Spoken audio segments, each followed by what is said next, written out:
Escatologia prática. Vivendo no fim dos tempos com esperança em Jesus Cristo. Se você tem percebido o medo nos olhos das crianças quando ligam a televisão ou veem notícias sobre guerras, desastres e doenças, eu te entendo. Essa dor é real e angustiadora. Hoje quero te dar direção bíblica clara, prática e cheia de esperança em Jesus Cristo, para que você possa confortar, ensinar e firmar sua família na fé, mesmo em tempos turbulentos. Quando os discípulos perguntaram a Jesus o que significariam os sinais e quando viria o fim, ele respondeu com o que conhecemos como o discurso do Monte das Oliveiras. Em Mateus, capítulo 24, versículos 3 a 14, Jesus fala sobre falsos cristos, guerras, fome, terremotos, perseguição e queda de muitos, mas também avisa sobre a perseverança dos que permanecem e termina dizendo que o Evangelho será pregado a todas as nações como testemunho, e então virá o fim. Historicamente, esse texto foi dito à sombra do templo em Jerusalém, num contexto onde o povo judeu vivia sob ocupação romana e cultivava esperanças messiânicas variadas. Jesus, ao falar desses sinais, traz tanto advertência quanto consolo. Existem sinais que apontam para acontecimentos imediatos, como a destruição do templo em 70 d.C., e sinais que apontam para a consumação final, quando Cristo voltar em glória. Entender o cenário cultural ajuda. Os judeus daquele tempo liam profecias apocalípticas e viviam com a expectativa de intervenção divina. Jesus, entretanto, redefine essa expectativa, colocando no centro a fidelidade, a proclamação do Evangelho e a perseverança. Agora, lemos Mateus 24, 3 a 14. Parafraseando, os discípulos perguntam: quando acontecerá isso e qual será o sinal da tua vinda e do fim do mundo? Jesus responde: cuidado com enganos, muitos virão em meu nome. Haverá guerras, fomes, terremotos. As nações se levantarão.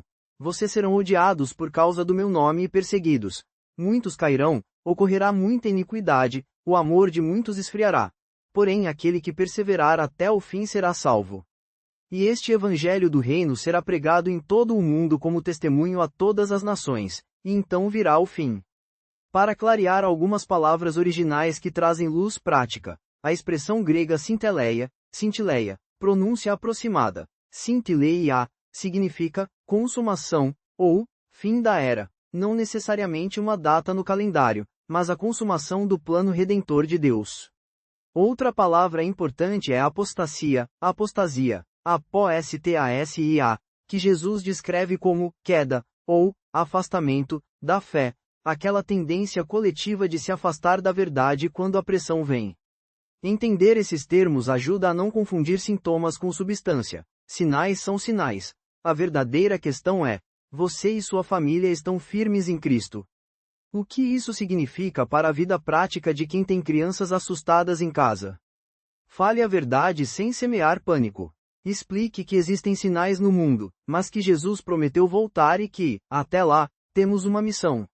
Use linguagem simples. Há coisas ruins acontecendo, mas Jesus está conosco e nos deu a tarefa de amar e ajudar os outros. Modele confiança ativa. Crianças aprendem mais pelo que veem do que pelo que ouvem. Ore diante delas, leia juntos passagens curtas, por exemplo, Salmo 23 ou passagens de confiança em Deus, e mostre calma séria, não fingida. Estabeleça rotina espiritual que dê segurança. Momento breve de oração familiar antes de dormir, uma música cristã que as acalme, leitura bíblica adaptada para a idade. Isso cria um alicerce mais forte que a mídia. Ensine o que é responsabilidade cristã. Ajude a criança a entender que, enquanto esperamos a volta de Jesus, devemos cuidar dos outros, ser gentil, ajudar um vizinho, orar por quem sofre. Isso transforma medo em serviço. Limite a exposição a notícias sensacionais. Controle o conteúdo que entra em casa. Explique por que algumas imagens e relatos são assustadores e como você estará ali para responder às perguntas. Incentive perguntas e valide emoções. Eu vejo que você está assustado. Isso é normal. Podemos orar agora e pedir ao Espírito Santo que nos dê paz.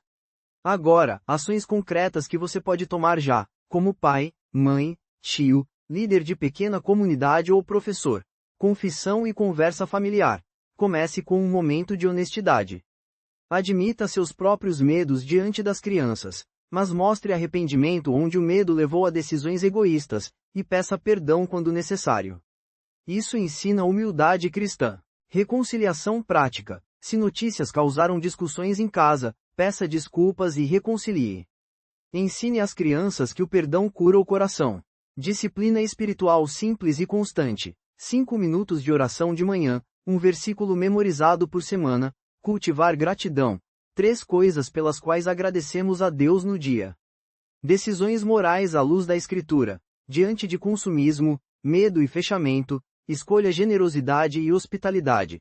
Diante da ansiedade, pratique jejum e oração curta. Diante da desesperança, faça atos de serviço. Preparação sem idolatria. É sensato ter reservas de alimento ou plano de evacuação em caso de emergência, mas sem transformar preparo em segurança última. Nossa segurança última é Deus Pai e Jesus Cristo, não estoques. Se você se sente culpado por não ter sido firme, ou se já houve recaídas onde o medo levou a escolhas erradas, saiba que há um caminho de restauração. Primeiro, arrependa-se genuinamente, não como fórmula vazia, mas como mudança de direção. Confesse ao Senhor, peça perdão, e confesse a alguém de confiança na comunidade cristã. Segundo, restabeleça hábitos básicos, comunhão regular com a igreja local, participação em uma célula ou grupo de discipulado, confissão semanal e prestação de contas. Terceiro, envolva seus filhos no processo de restauração, mostre que toda a família busca a Deus junta. Se houver traumas ou ansiedade persistente, procure ajuda pastoral e, quando necessário, aconselhamento cristão profissional. Enfim, o que podemos concluir de tudo isso que aprendemos hoje? Vivemos em tempos com sinais e notícias perturbadoras, mas não estamos órfãos. Jesus nos deu uma missão clara: perseverar, testemunhar e amar. As crises não são desculpa para enfraquecer, são oportunidade para fortalecer a fé e a comunhão. Não se trata de buscar datas, mas de viver uma fé que transforma medo em serviço, desespero em esperança e pânico em oração. Agora eu quero orar por você e por suas crianças. Ore comigo, em voz baixa ou em pensamento. Senhor Deus Pai, em nome de Jesus Cristo, clamamos pela tua paz que excede todo entendimento. Perdoa-nos onde permitimos que o medo comandasse nossas atitudes. Dá-nos discernimento para explicar a verdade à nossa família com amor. Liberta nossas crianças do terror das notícias, cobre-as com teu Espírito Santo, e que elas possam crescer com confiança em teu cuidado. Reaviva em nós o desejo de proclamar o Evangelho, dá-nos coragem nas pequenas oportunidades de amar e servir. Em nome poderoso de Jesus, declaramos cura para os traumas, restauração para as relações feridas, proteção sobre os nossos lares e firmeza no caminho da santidade. Amém. Levo você a uma promessa forte da palavra. João, capítulo 14, versículos 1 a 3, Jesus disse: Não se turbe o vosso coração. Credes em Deus, crede também em mim. Na casa de meu Pai há muitas moradas. Vou preparar-vos lugar.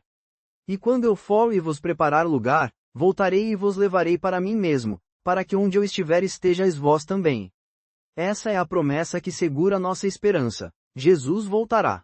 Enquanto ele não vem, ele nos deu o Espírito Santo como consolador, e nos deu uns aos outros como família. Se esse conteúdo tocou seu coração, escreva aqui nos comentários como posso orar especificamente por você e por suas crianças. Peça oração. Quero interceder por cada pedido. Curta o vídeo se foi útil e inscreva-se para que possamos caminhar juntos, firmes na palavra e cheios do Espírito. Que o Senhor te guarde e te confirme na fé, e que a paz de Cristo, que excede todo entendimento, vigie o teu coração e os teus pensamentos em Cristo Jesus.